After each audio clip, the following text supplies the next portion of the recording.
I stand alone in the bridal suite at the Sterling estate, staring at my reflection in the full-length mirror. My wedding dress fits perfectly, every seam and crystal exactly where it should be. The makeup artist outdid herself. My eyes look wider, my cheekbones more defined, my lips the perfect shade of rose. The white roses in my bouquet rest on the vanity, waiting. I check my phone for the 14th time in 20 minutes. No messages from Mom, nothing from Dad, not even a text from Marcus. A soft knock at the door breaks the silence. Beatrice, the wedding planner, pokes her head in, her practiced smile barely hiding her concern. "It's time, Alex. Are you ready?" My eyes drift to the window overlooking the ceremony space. 90 guests are seated in neat white chairs. The string quartet plays softly. Probables and potties halved. And in the front row, 3 empty seats stare back at me like accusations. They're not coming, are they? My voice trembles despite my best efforts. Beatrice's smile falters.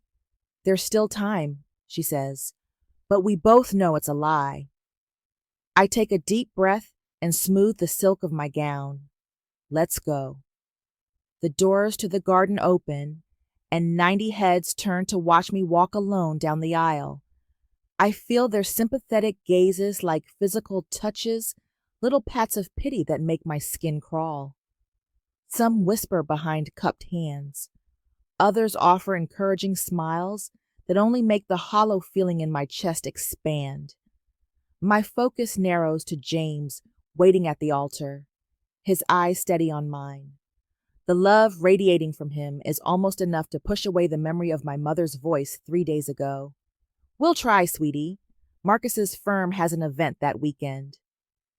Mom's dismissive tone had cut through the phone like she was declining a casual lunch invitation, not her only daughter's wedding. "I can pay for the flights," I'd offered, desperation clawing at my throat. "The hotel. Anything. Please. Mom." In the background, David's voice had drifted through. "Tell her we're busy." Now, placing one foot in front of the other, I force myself to breathe. In, out, one step, another step. I will not cry. I will not give them the satisfaction, even in their absence. When I reach James, he takes my hands in his. His fingers are warm, solid, real. "I'm here," he whispers, too low for anyone else to hear. We're enough. For a moment, I'm 8 years old again, standing in our living room while Mom and Dad fuss over Marcus's debate trophy. They position it carefully on the mantel, step back to admire it from different angles, take photos to send to relatives. My art contest certificate sits forgotten in a kitchen drawer. I'd shown it to them earlier that day, pride bubbling up, as I explained how the teacher said I had exceptional talent. Mom had glanced at it and said, "That's nice, honey," before turning back to the dinner she was preparing. Later, Dad had ruffled my hair absently. "Marcus needs more support. He's going places." He'd explained when I asked why they went to all his events but missed my art showcase. "You understand, don't you, Alex?" Alex. And Mom, never missing an opportunity. "Why can't you be more like your brother?" He focuses on what matters. I tried harder after that. Academic awards, college scholarships, business success, each achievement, a desperate attempt to turn their heads in my direction. Each one noted with distracted acknowledgement, if acknowledged at all. The ceremony continues around me. I say my vows, my voice growing stronger with each promise.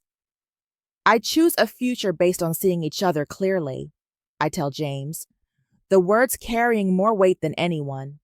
But he understands. When the officiant pronounces us husband and wife, James's mother envelops me in a warm embrace. "You're one of us now, dear," she whispers, and something tight in my chest loosens just a fraction. The photographer captures us on the dance floor, James twirling me under the string lights. His cousins join us, forming a circle of laughter and music. For moments at a time, I forget about the family-shaped hole in my celebration. I forget about the phone I've checked too many times. I forget about the explanations I've given to curious guests. At the reception, Chloe, my college roommate, raises her glass. To finding the family who deserves you, she says, her eyes holding mine with fierce loyalty. A murmur of agreement ripples through the crowd. The truth of her words hits me like a physical blow. All these years, I've been invisible to the people who should have seen me most clearly. I've been chasing approval from those who never intended to give it. When the celebration quiets for a moment, I slip away to check my phone one last time. No missed calls, no messages, not even a token congratulations. James finds me there, staring at the blank screen. They missed something beautiful today, he says, wrapping an arm around my waist. I look up at him, at the man who has never once made me feel like I needed to earn his attention. I think of his family, who welcomed me without reservation. I think of friends who traveled across the country to stand beside me. I set the phone down. Their choice, I say, feeling lighter than I have in years, not my burden. And for the first time, I almost believe it. 2 years later, I lean back in my ergonomic chair, staring at the computer screen. Acquisition of Apex Digital Group. Finalized at $25 million. 2 years of negotiation, 5 years of building from scratch, and now validation in the form of 8 figures. My office door burst open as my team floods in with bottles of champagne and plastic flutes. To Alex. Skylar, my creative director, raises her glass. The woman who built something from nothing while certain people weren't looking. I smile, clinking glasses with 12 people who actually showed up for me, unlike my family. We're celebrating when my phone buzzes. A notification from Instagram Marcus posting about his twins' private school fundraiser. I shouldn't look, I do anyway. There they are, Susan and David flanking Marcus and his wife Claire, their identical daughters in matching plaid uniforms. The caption reads, "Family tradition continues. 3rd generation at Blackwood Prep." Dad's arm is draped around Marcus's shoulder. Mom beaming at her granddaughters. I swipe through more photos. Marcus's family vacation to St. Kitts last month. The holiday gathering I wasn't invited to. Dad's retirement party. In each one, they look like the perfect American family minus one daughter. What's more telling than the photos is what they represent. The vacation rental in St. Kitts costs at least $8,000 per week. Blackwood Prep runs $45,000 per year per child.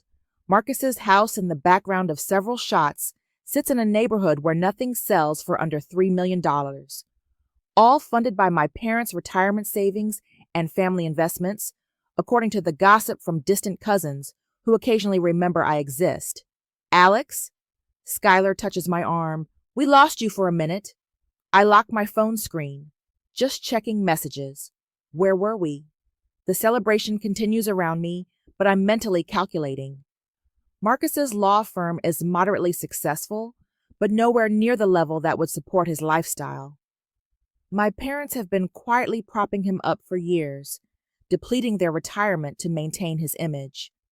Meanwhile, my $25 million acquisition doesn't warrant so much as a text message. After the team leaves, I scroll through my parents' social media. Hundreds of posts about Marcus's accomplishments, the twins' milestones, family gatherings. My existence is limited to a single birthday wish last year. A generic, "Happy birthday, Alex," without even a photo. I close my laptop and make a decision. The next morning, I call my financial advisor, the luxury electric sedan. I want to complete the purchase today. 3 hours later, I'm signing paperwork for a $160,000 car. It's extravagant, unnecessary, and exactly what I want. Not because I need my family's approval, but because I never needed their money. Back home, I take a single photo of the car in my driveway, the afternoon sun gleaming off its metallic finish. I post it to Instagram with a simple caption, "Dreams realized." For 3 days, nothing. Then on Wednesday afternoon, my phone lights up with a name I haven't seen in 5 years. Susan calling. My stomach tightens as I answer. "Hello? Alex?" Susan's voice carries that particular blend of authority and urgency she reserves for family crises. "We need to talk. Family meeting tomorrow." "Family meeting?" I repeat, hearing the disbelief in my voice. "After 5 years of silence, you're calling about a family meeting? This is important." She pauses, and I hear David's voice in the background. "Tell her it's important," he says, as though I can't hear him. "What's important?" I ask. My wedding wasn't important. My business wasn't important. What exactly matters now? Susan's voice tightens. "It's complicated. Financial issues. We need to discuss it as a family, of course. They saw the car. They know about the acquisition. Now suddenly I'm family again. Tomorrow at 2, I say before hanging up. The next morning, I slide into my new luxury sedan, the leather seat cool against my back. The drive to my childhood home takes 40 minutes, time enough to remember birthdays celebrated without me, achievements unacknowledged, holidays spent alone while they gathered without me. I park in the circular driveway, my metallic gray luxury sedan looking starkly modern against their traditional colonial. For a moment, I sit there, hands gripping the steering wheel. The last time I stood on that porch was 6 years ago, when I'd announced my engagement to James. Mom had nodded politely, while Dad checked his watch repeatedly, clearly waiting for me to leave. They've never needed me before. Why now? My phone buzzes with a text from James. "Remember who you are. Call me if you need extraction." I smile despite myself. Another notification appears, an email from Victoria Lane, the investor who believed in Apex Digital when no one else would. "Your worth isn't measured by those who couldn't see it." A final alert. My assistant confirming tomorrow's meetings. "Don't let them take too much time. You have the production review at 4. Come on, her." I take a deep breath, remembering my therapist's words from last week's session. Boundaries aren't punishments. They're protection. I straighten my shoulders and step out of the car. Before I can knock, the front door swings open. Susan and David stand there, their expressions shifting from annoyance to shock as they take in the luxury sedan behind me. "You've done well for yourself," David says. Not hello, not "I've missed you," just an assessment of my financial worth. "Yes," I reply simply. No hugs, no warmth. They lead me to the dining room table where Marcus and Claire already sit, their faces a study in calculated concern. "Alex." Marcus nods, as though we spoke last week instead of 5 years ago. "Let's get straight to business," David says, pulling out financial folders. I remain standing, my purse strapped tight in my grip, the only outward sign of the turmoil beneath my calm exterior. "No. First, I'd like to know why I'm suddenly important enough to include in family discussions after being excluded from everything else for years." Mom and Dad exchange glances. Marcus shifts uncomfortably. "We can discuss that later," Mom says, her voice slipping into the dismissive tone I know too well. "We have more pressing matters now."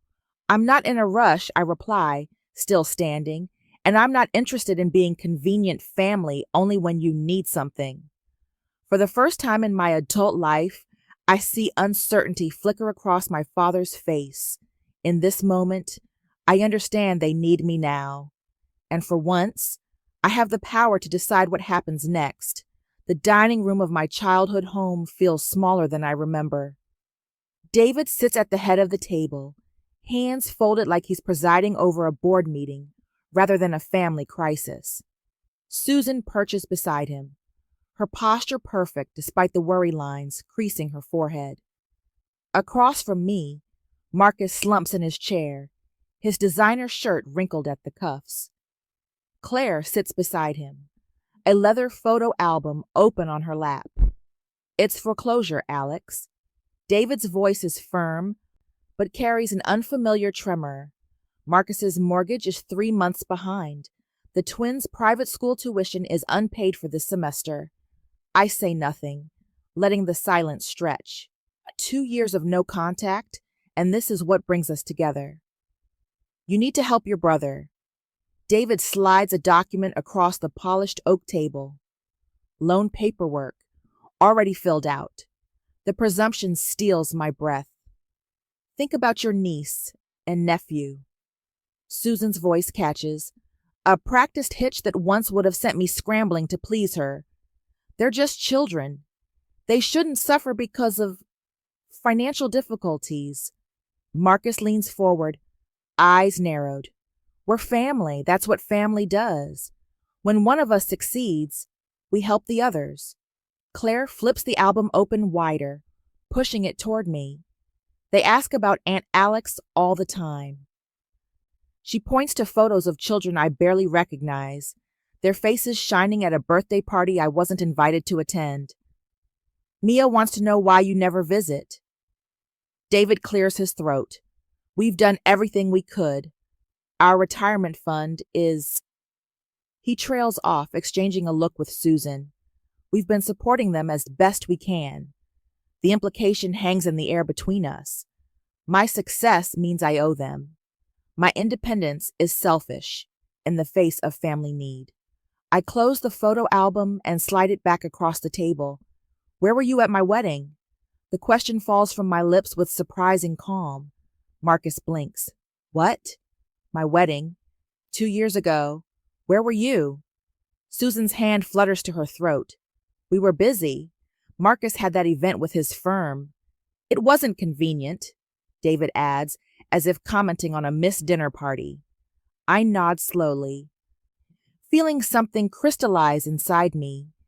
And yet here you are now, because you saw the luxury sedan on Instagram. You only contacted me because you saw the car.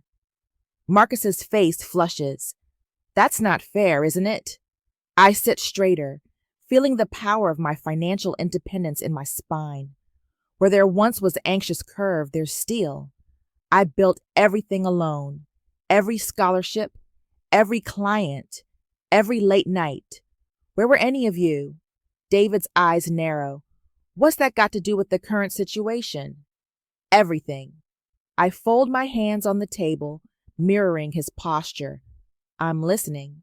Tell me why I should write a check today. Marcus slams his hand on the table. You always had to prove something.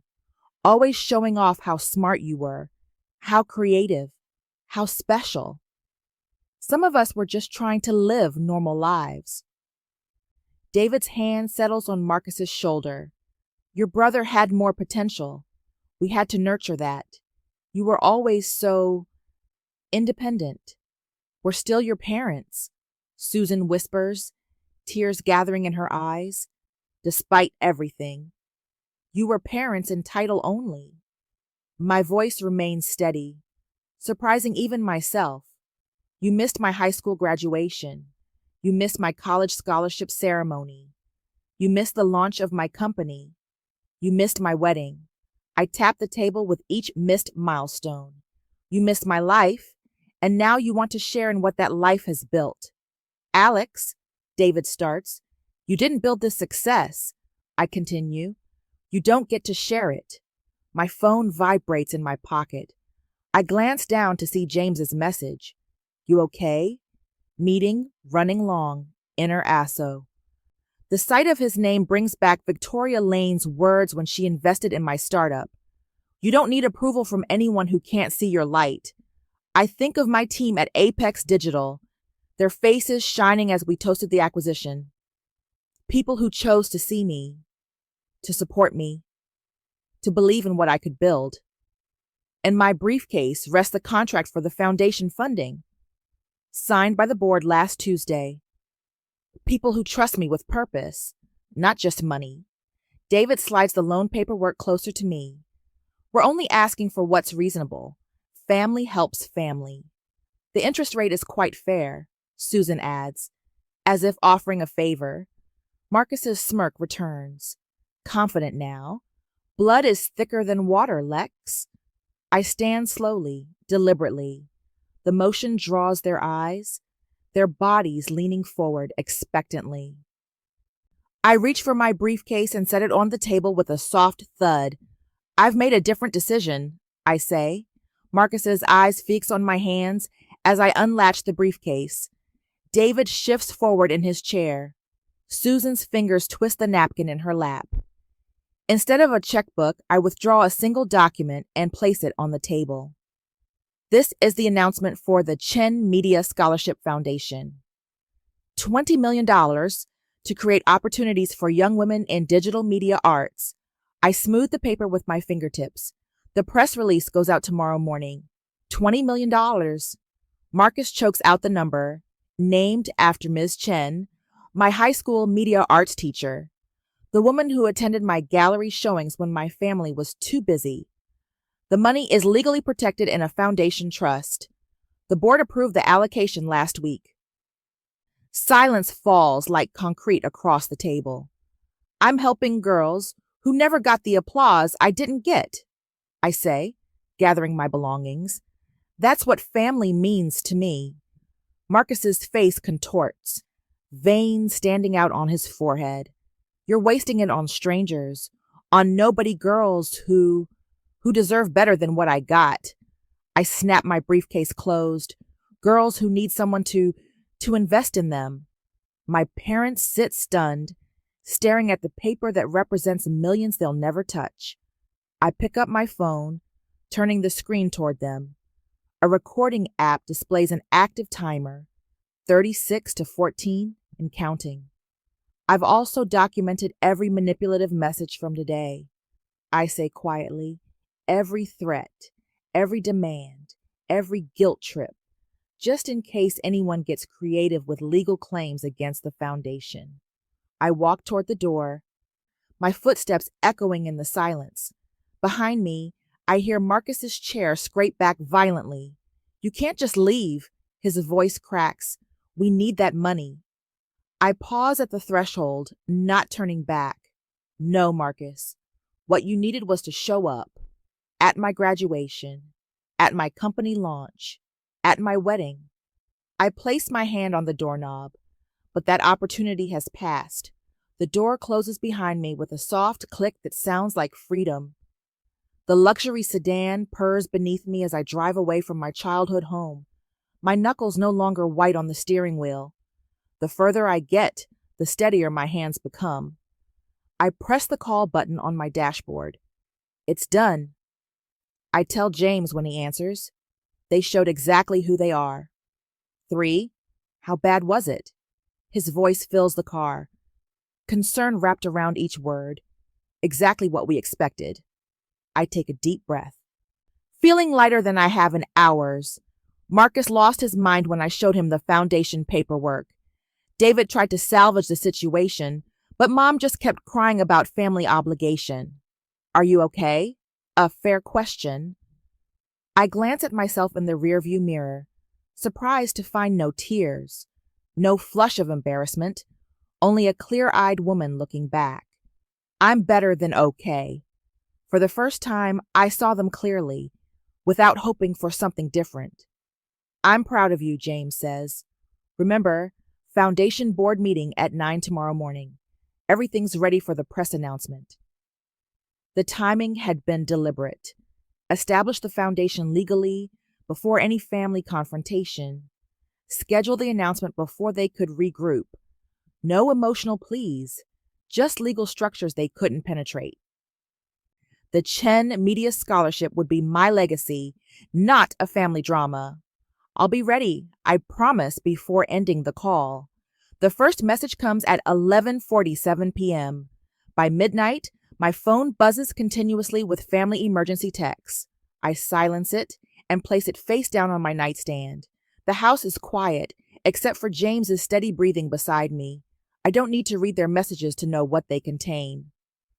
Morning brings 6 voicemails from my mother. The progression evident in her tone from weepy pleas about family unity to sharp accusations of betrayal. culminating in threats about what people will think of a daughter abandoning her family in their time of need. You've dealt with worse? I tell myself as I apply mascara, the morning routine grounding me, my navy suit, the one I wore when signing the acquisition papers, hangs ready on the closet door. James hands me coffee in my favorite mug. Marcus has been calling business associates, he says, scrolling through his phone. And your David tried reaching my uncle. Predictable. I take a sip, the coffee bitter but fortifying. They're moving faster than I expected, but not more cleverly. The foundation board meeting goes smoothly. 12 accomplished women from media and finance, all personally vetted, all committed to supporting young female artists. The press release is approved unanimously. Launch details finalized. The first scholarship recipient will be selected in 6 months. I'm reviewing the event venue proposal when the receptionist calls, "Miss Alex, your family is here. They're causing quite a scene." Through the glass walls of my office, I can see security already moving toward the lobby. I straighten papers that don't need straightening. Have security escort them out, please. Calmly and professionally, I watch through the windows as my mother's voice rises over the general office hum. My daughter is abandoning her family. Her hands gesture wildly, her pearl earrings swinging with the motion. Marcus stands beside her, arms crossed, face flushed with the particular shade of red it used to turn when he was denied something as a child. My team watches me for cues. I stand, smooth my skirt, and walk to my office door. It's being handled. I tell them with a calm, I've practiced for this moment. Let's continue with our work. Security escorts my family toward the elevators. Marcus's voice carries back. This isn't over. We have family obligations you can't just ignore. That evening, I draft a single email to all 3 of them. I have documented your harassment at my workplace. Any further attempts to contact me at my office will result in a formal complaint. All communication regarding family matters must be directed through my attorney, whose contact information is attached. Alex? Direct and clear, says Dr. Reed, my therapist, 2 days later. We sit in her sunlit office, the faint smell of jasmine tea between us. How did it feel sending that? Necessary. I trace the pattern on the armchair. Not satisfying. Exactly. More like setting a boundary, she offers. Yes. I look up at her. They're showing who they've always been, aren't they? People tend to reveal themselves under pressure, Dr. Reed says. What you're seeing now isn't new behavior, just intensified. The realization washes over me. Simple but profound. I wanted their love, but they wanted my resources. That's an important distinction. All those years, my voice trails off as connections form. The childhood neglect, the absent parents, the way they appeared only when I had something to offer. It wasn't my job to earn their love. It was their job to give it freely. Cly.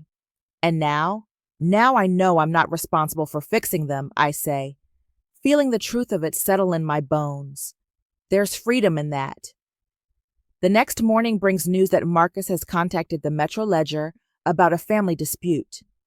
The reporter, smarter than Marcus anticipated, asked why none of them attended my wedding. The resulting story paints a picture Marcus hadn't intended of parents absent, during milestones suddenly interested when money appeared. My mother's social media rant generates an unexpected wave of support for me. Former classmates, business associates, even distant relatives reach out with messages of solidarity.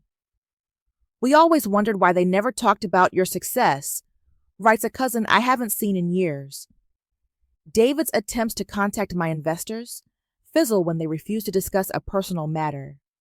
The community rallies around the Scholarship Foundation instead, with applications already pouring in months before the official launch. The City Business Review requests an interview about the foundation. I agree. Setting clear parameters, we'll discuss the scholarship's purpose and impact, not family matters. The reporter, Lena Hayes, meets me at the Foundation's temporary office space. This is an impressive initiative. She says, reviewing the prospectus, $20 million is substantial seed funding. What inspired such generosity? I consider my words carefully. I had a teacher who saw potential in me when others didn't. Ms. Chen changed my life by simply paying attention. I want to create that opportunity for young women who might otherwise be overlooked. You've built an impressive career, Lena Hayes notes. Apex Digital's acquisition was one of the biggest tech stories last year. Is your family proud? The question hangs between us. I could dodge it, redirect to safer territory. Instead, I meet her eyes directly. My success was built without family support. They weren't at my wedding, my graduation, or when I sold my company.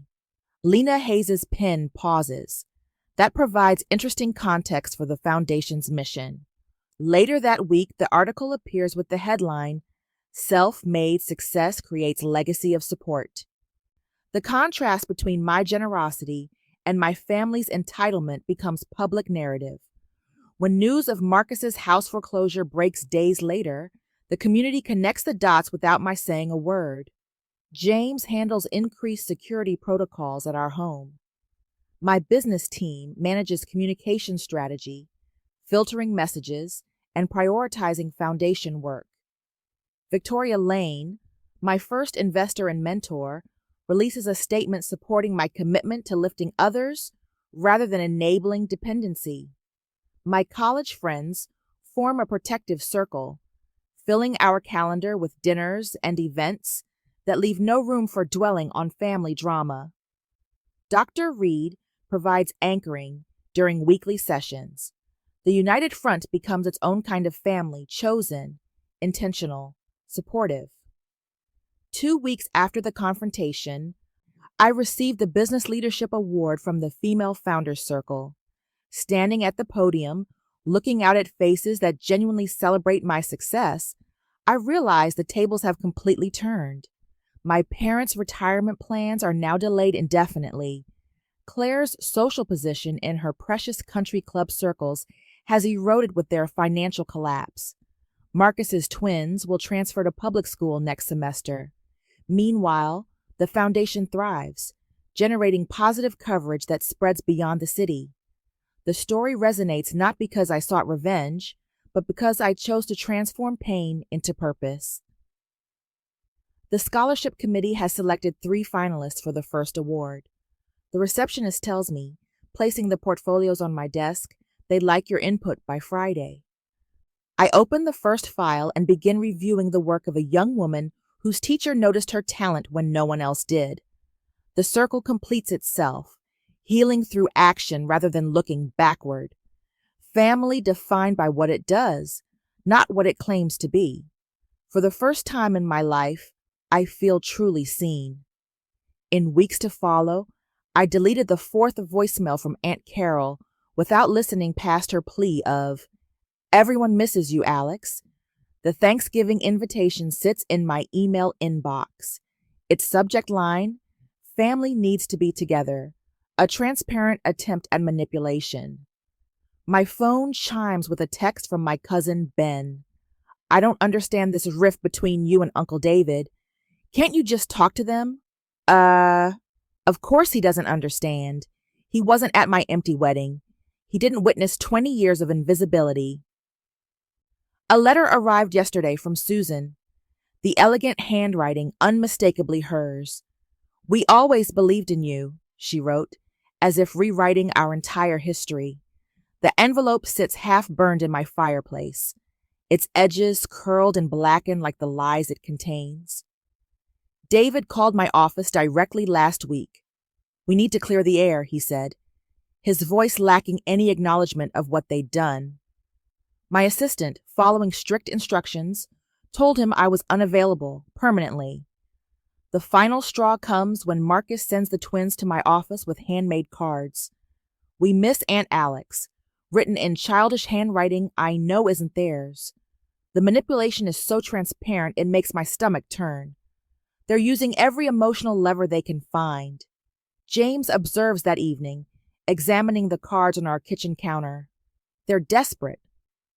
I flip through the week's collection of attempts, but they still haven't actually apologized.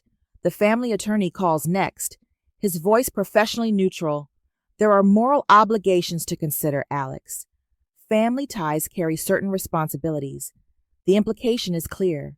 I'm the villain in their story, the heartless daughter who abandoned her struggling family. Father Miller from the church I stopped attending years ago leaves a voicemail. Your parents are deeply concerned. Perhaps we could meet to discuss reconciliation. Two childhood friends, neither of whom I've spoken to in a decade, suddenly reach out. Your parents seem so heartbroken, says one. The holidays are for forgiveness, says the other. When Marcus's wife Claire emails photos of the twins in Halloween costumes, the children ask about you constantly. I nearly throw my phone across the room. They're framing this entire situation as my responsibility. I tell my therapist during our weekly session, my forgiveness, my duty, my failure to be the bigger person. And how does that make you feel? She asks, her eyes steady on mine.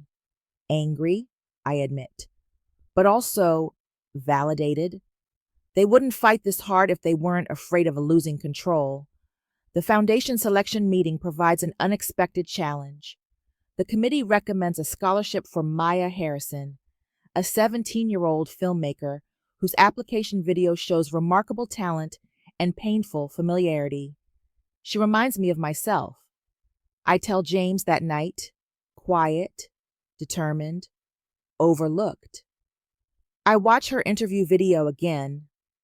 Maya's eyes hold the same weariness I see in my own wedding photos. She talks about finding her voice through filmmaking when her family couldn't hear her. What if I'm wrong to cut them off completely? The question slips out before I can stop it. James sits beside me on the couch. What brought this on? Maya, if I'm telling these girls to find their strength, am I modeling that by running away from my family? Is setting boundaries running away? James asks. I consider this. No, boundaries aren't abandonment. What would you tell Maya if her family treated her like yours treated you? The answer comes easily. I'd tell her she deserves people who see her worth. The Thursday before Thanksgiving, I host dinner at our home. The dining room table extends to accommodate everyone. James beside me, Victoria across from us, my business team scattered between. Maya sits at the opposite end, her scholarship certificate framed on the sideboard behind her. Our home glows with warmth my parents' house never had. Candles flicker in silver holders. Laughter rings against the ceiling. No one here needs to prove their worth to be seen. I raise my glass. To those who see us as we are. The toast echoes around the table. My phone stays off. Notifications silenced. The meal unfolds in perfect rhythm, conversations flowing without the undercurrent of judgment I grew up with. Over dessert, I announce the Foundation's new mentorship program. I'll be personally involved with each recipient, I explain. We're creating connections that matter. Maya's eyes widen. You'll be mentoring us yourself? Every step of the way, I smile at her. This foundation isn't just about money. It's about building something meaningful together. Victoria nods approvingly. You've created structures that can't be interfered with. The foundation's independence is legally secured, I confirm. Its success will be measured by impact, not approval. Later, as we clear plates, James turns on the local news.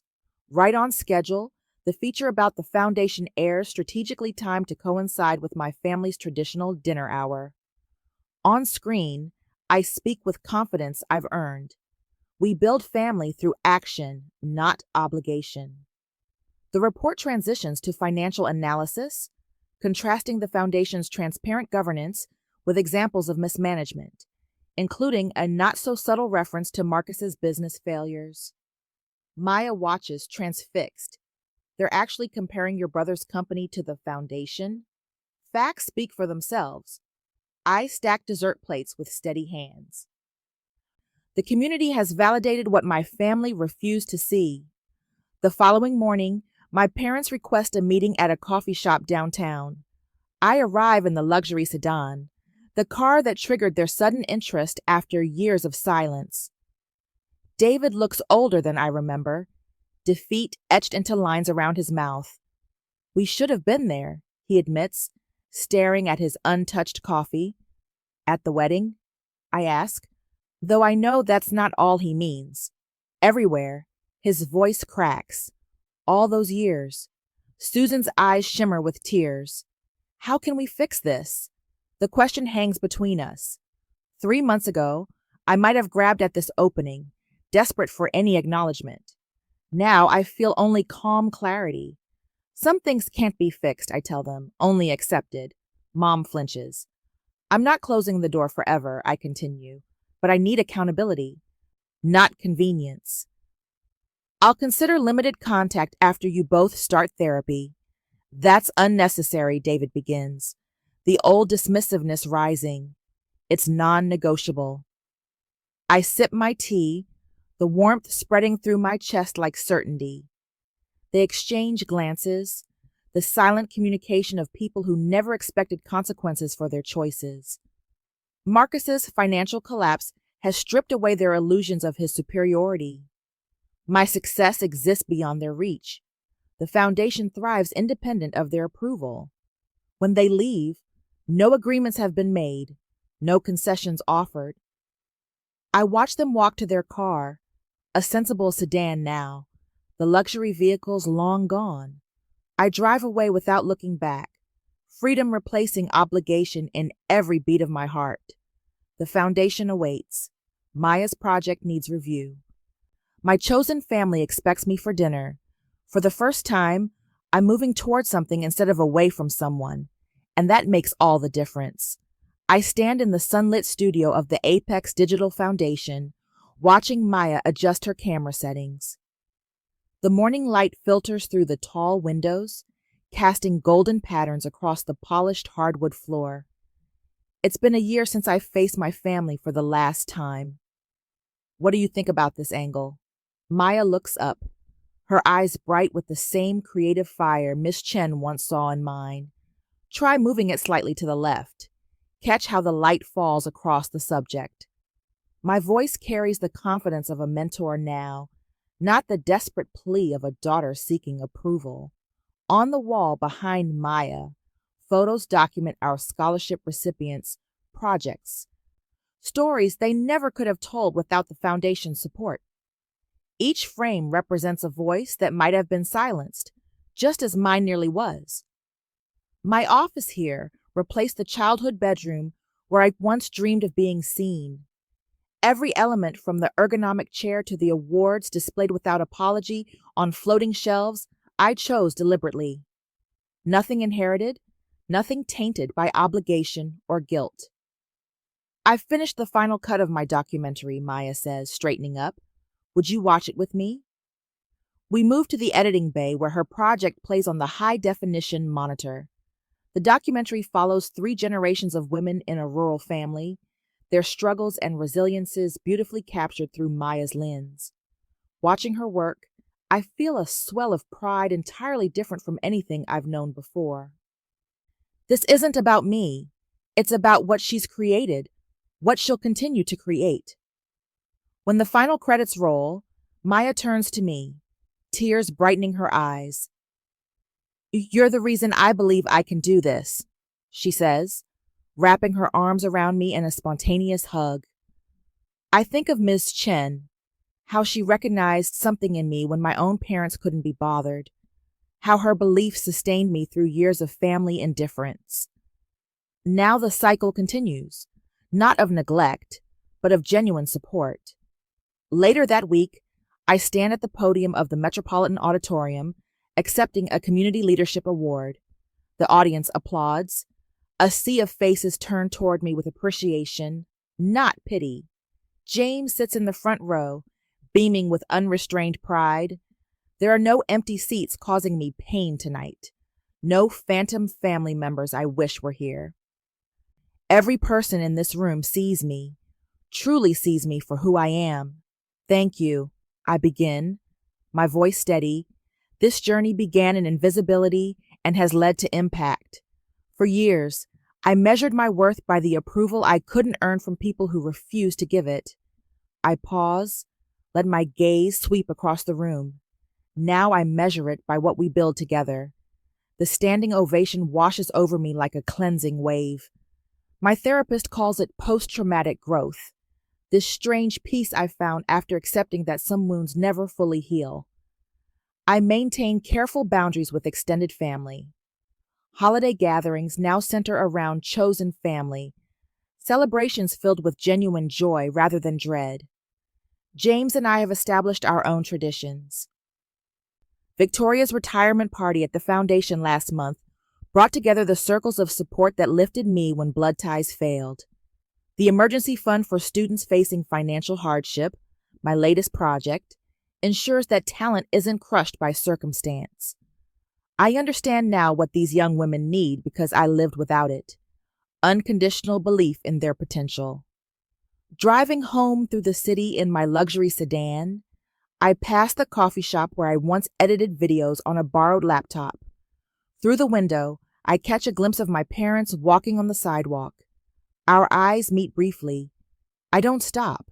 There's no pain in this moment, only peaceful acknowledgement. They taught me what love isn't.